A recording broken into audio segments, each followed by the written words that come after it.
Assalamualaikum warahmatullahi wabarakatuh.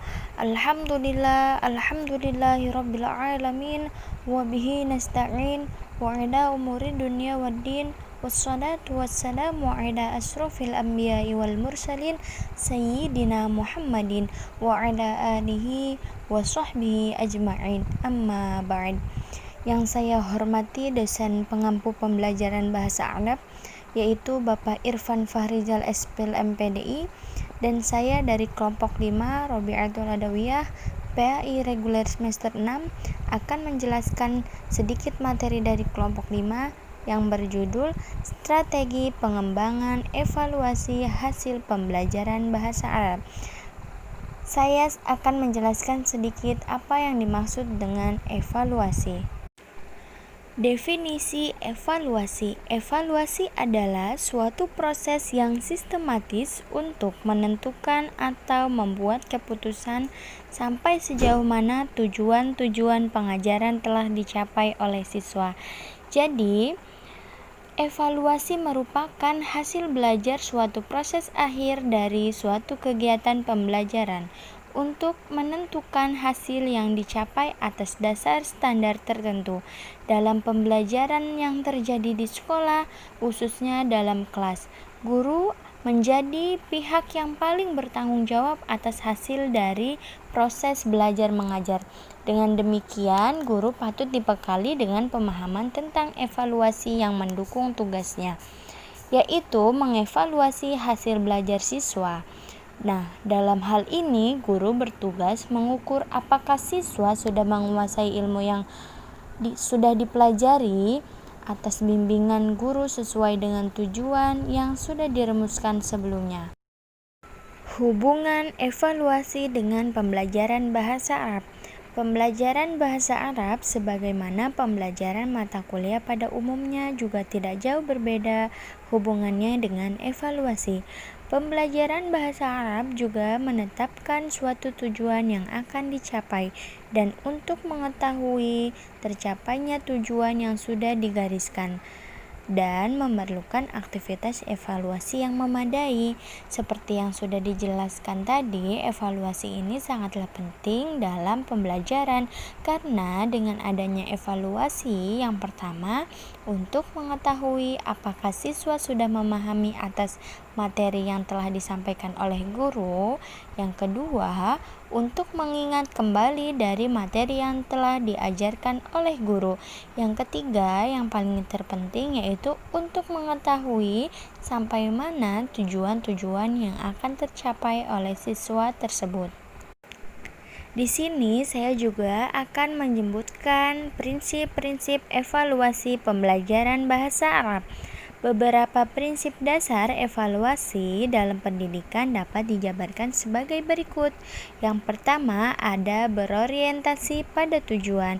Apa sih yang dimaksud dengan berorientasi pada tujuan? Jadi, berorientasi pada tujuan yaitu pelaksanaan evaluasi pada hakikatnya mempunyai tujuan tertentu. Salah satunya untuk menguasai tingkat. Harus dilakukan secara terus-menerus dari sejak dimulainya program pembelajaran. Nah, hal itu tidak lain untuk memperoleh informasi yang utuh dan berkelanjutan, sehingga hasil evaluasi yang sudah dilakukan dapat digunakan untuk bahan perbaikan pada kegiatan selanjutnya. Yang kedua, ada berkesinambungan. Nah, prinsip ini menekankan pada keutuhan serta pelaksanaan evaluasi yang lebih komprehensif dan tidak sepotong-potong dalam melakukan evaluasi pembelajaran. Artinya apa sih? Yaitu evaluasi penilaian harus dilaksanakan secara komprehensif. Kemampuan yang diukurnya meliputi aspek kognitif, afektif, dan psikomotoris. Dalam aspek kognitif mencakup pengetahuan, pemahaman, aplikasi, analisis, sintesis, dan evaluasi secara proporsional. Yang ketiga, ada menyeluruh. Prinsip ini sangat penting dalam melakukan evaluasi pembelajaran bahasa Arab yang memiliki tingkat kompleksitas yang lebih rumit daripada mata kuliah lainnya. Kenapa? dapat dilihat dari sekian aspek kebahasaan yang harus dikuasai, misalnya seperti makharaj al-kitabah, makharaj al-qiraah, ada juga makharaj al-kalam contohnya ya, dan juga ada makharaj al-kitabah serta beberapa unsur kebahasaan seperti struktur bahasa, kosakata atau mufrodat dan sebagainya, yang tentunya harus terukur secara proporsional. Yang keempat, mendidik dan bermakna, yaitu mampu memberikan sumbangan positif terhadap peningkatan pencapaian hasil peserta didik. Yang keempat ada mendidik dan bermakna. Nah, dari yang empat ini yaitu yang keempat, mendidik dan bermakna, yaitu mampu memberikan sumbangan positif terhadap peningkatan pencapaian belajar peserta didik. Hasil penilaian harus dapat memberikan umpan balik dan motivasi belajar. Yang keempat, ada mendidik dan bermakna, mampu memberikan sumbangan positif terhadap peningkatan pencapaian belajar peserta didik. Hasil penilaian harus dapat memberikan umpan balik dan memotivasi peserta didik untuk lebih giat lagi dalam belajar. Yang kelima, ada terencana dan sistematis, yaitu penilaian dilakukan secara berencana dan bertahap untuk memperoleh gambaran tentang perkembangan belajar peserta didik sebagai hasil kegiatan belajarnya. Ketujuh, memenuhi kriteria validitas, reliabilitas, dan praktibilitas. Nah, di sini validitas atau kesahihan berarti bahwa suatu tes harus mengacu kepada kemampuan untuk mengukur karakteristik atau dimensi yang dimaksudkan dengan dilakukannya suatu evaluasi. Sementara kriteria reliabilitas atau kehandalan adalah di mana suatu tes mengacu pada derajat untuk mampu mengukur berbagai atribut secara konsisten. Begitu juga sebuah tes dikatakan praktis apabila tes itu biaya penyelenggaraannya tidak terlalu mahal, tidak menyita waktu terlalu lama, mudah dilaksanakan, dan penyekorannya tidak membutuhkan waktu yang terlalu lama. Nah, reliabilitas dalam pelaksanaan penilaian terjadi apabila instrumen tes yang digunakan dalam situasi apapun harus relatif sama. Nah, itulah prinsip-prinsip evaluasi pembelajaran bahasa Arab. Langkah pengembangan evaluasi hasil belajar bahasa Arab. Untuk memperoleh suatu hasil evaluasi yang baik, seorang pembuat tes dan melaksanakannya evaluasi harus menjalankan berbagai langkah dan strategi evaluasi. Secara umum, langkah tersebut dapat dibagi menjadi empat tahapan, yaitu tahap persiapan, tahap pelaksanaan, tahap pengolahan hasil, dan tahap tindak lanjut. Yang pertama yaitu tahap persiapan. Persiapan evaluasi. Sebelum memulai membuat instrumen evaluasi harus dilakukan beberapa persiapan yang matang agar evaluasi dapat berjalan dengan lancar. Nah, tahap persiapan ini guru dituntut untuk melakukan kajian yang mendalam terhadap kurikulum yang digunakan sebagai acuan dalam program pembelajaran. Yang kedua, tahap pelaksanaan. Tahap pelaksanaan evaluasi atau disebut juga dengan tahap pengukuran dan pengumpulan data adalah tahap untuk mengumpulkan informasi tentang keadaan objek evaluasi atau siswa dengan menggunakan teknik tes atau non-tes. Bila menggunakan teknik tes, soal yang digunakan sebaiknya sudah teruji validitas dan reliabilitasnya. Tes yang digunakan dapat berbentuk tes tulis, lisan, atau praktik. Yang ketiga, tahap pengolahan hasil evaluasi adalah tahap pemeriksaan hasil evaluasi dengan memberikan skors. Skors yang diperoleh siswa selanjutnya diubah menjadi nilai. Pada tes tulis, pemeriksaan hasil dilakukan setelah tes selesai, sedangkan pada tes lisan dan praktek, pemberian nilai dilakukan bersamaan dengan waktu pelaksanaan tes tersebut. Nah, yang keempat, tahap tindak lanjut.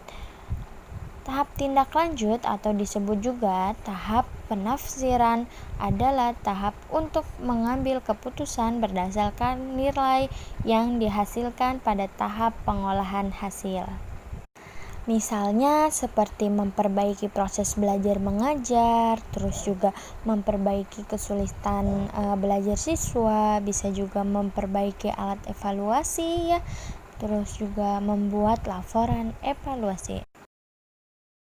Setelah saya sudah menjelaskan tadi, ada 4 strategi atau tahapan dalam evaluasi. Saya lanjut akan menjelaskan pendekatan dalam evaluasi hasil pembelajaran bahasa Arab. Yang pertama ada pendekatan tradisional.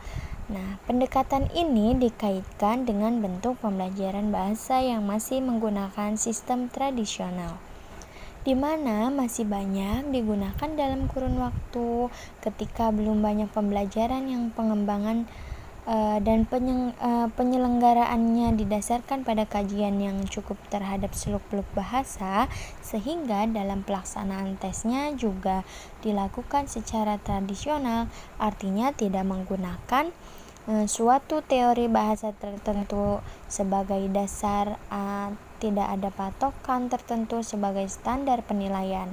Bahkan pelaksanaannya dan cara penilaiannya juga tidak jelas. Nah, lanjut yang kedua ada pendekatan diskret, yaitu model tes yang hanya mengukur salah satu kemampuan bahasa dalam satu kali pelaksanaan tes atau satu waktu, sehingga orang yang dites tidak memerlukan berbagai kemampuan bahasa yang lain untuk mampu menjawab ataupun mengerjakan. Misalnya bisa dilakukan dengan hanya mengukur kemampuan menyimak saja, atau mengukur kemampuan membedakan bunyi atau huruf yang mirip gitu ya, atau juga kemampuan menghafal mufradat saja dan sebagainya. Selanjutnya yaitu ada pendekatan integratif, adalah mengukur kemampuan tes dalam menggunakan berbagai aspek kebahasaan maupun keterampilan dalam sekali waktu melaksanakan evaluasi. Ada juga pendekatan pragmatik, adalah tes yang digunakan untuk mengukur tidak saja pada kemampuan yang berdasarkan pada konteks linguistik. Nah, yang terakhir, pendekatan komunikatif adalah menjangkau cakupan yang lebih luas dengan menelaah penggunaan dan pemahaman bahasa dari fungsi utamanya, yaitu melakukan komunikasi dengan mengandalkan penggunaan kemampuan komunikatif. Pengembangan instrumen evaluasi hasil pembelajaran bahasa Arab. Tes keterampilan bahasa adalah tes yang langsung ditujukan untuk mengetahui 4 keterampilan berbahasa, yaitu menulis, menyimak, membaca, dan berbicara. Yang pertama ada tes struktur atau tata bahasa atau qawaid. Yang kedua ada tes kosakata atau mufradat. Yang ketiga ada tes kemampuan menyimak atau disebut juga dengan istima'. Yang pertama ada tes struktur atau tata bahasa qawaid. Dalam bahasa Arab, tes ini lebih difokuskan kepada tes pembentukan kata sorof dan pembentukan kalimat nahwu, misalnya berupa pemahaman tes terhadap proses pembentukan kata tasyrif dalam bahasa, dan dapat juga penggunaannya yaitu bagaimana tes dapat dapat mentasyrif kata dalam bahasa Arab, dan yang paling penting dapat menggunakannya dengan kalimat. Yang kedua ada tes tes kosakata atau mufradat. Tes ini juga dapat digolongkan menjadi dua, yaitu pemahaman dan penggunaannya dalam kalimat. Pemahaman yang dimaksud adalah sejauh mana tes menghafal sejumlah mufradat yang sudah diberikan oleh gurunya, serta sejauh mana pula tes kemampuan menggunakan dalam bentuk kalimat secara tepat dan benar sesuai dengan maknanya. Yang ketiga ada tes keterampilan menyimak atau istima'. Kemampuan menyimak adalah hal yang pertama harus dikuasai oleh setiap individu. Tanpa kemampuan ini, seorang akan kesulitan untuk melakukan komunikasi dengan yang lain. Dalam sebuah penelitian disebutkan bahwa aktivitas menyimak atau mendengar mendominasi kegiatan manusia dan menghabiskan waktu paling banyak dalam keseharian individu. Yang keempat ada tes keterampilan berbicara atau disebut juga dengan kalam. Tes ini adalah upaya mengetahui kemampuan tes dalam hal mengungkapkan pikiran secara lisan atau syafahi. Bisa juga tes kemampuan berbicara ini lebih difokuskan kepada hal-hal yang berkaitan dengan kemakhiran berbicara yang meliputi relevansi dan kejelasan isi pesan atau pelafalan dan pola tekanan intonasi ya. Terus juga ada tes kemampuan membaca atau qiraah. Membaca adalah hal yang sangat penting karena dengan banyak membaca seorang akan mendapatkan banyak informasi baru tentang perkembangan kehidupan. Atas sasaran kemampuan tes membaca yang paling utama adalah kemampuan peserta didik dalam memahami isi bacaan. Dan juga kemampuan tingkat menengah yaitu mutawassit.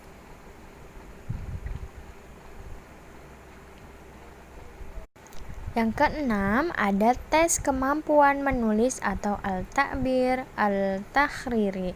Menulis yang dimaksud di sini adalah kemampuan menuangkan ide-ide dan gagasan secara tertulis, bukan sekedar bisa menulis sesuai kaidah penulisan atau qawaid al-ilma. Karena itu peserta didik dalam hal ini dituntut memiliki penguasaan dalam menggunakan berbagai aspek dan komponen bahasa. Nah, itulah penjelasan yang telah saya jabarkan dalam materi kali ini, yaitu strategi pengembangan evaluasi hasil pembelajaran bahasa Arab. Nah, saya mungkin akan membacakan sedikit dari hasil kesimpulannya dari materi yang telah saya sampaikan, yaitu dari pembahasan di awal dapat disarikan bahwa evaluasi hasil pembelajaran bahasa Arab harus senantiasa dikembangkan ke arah yang lebih sempurna dan terarah.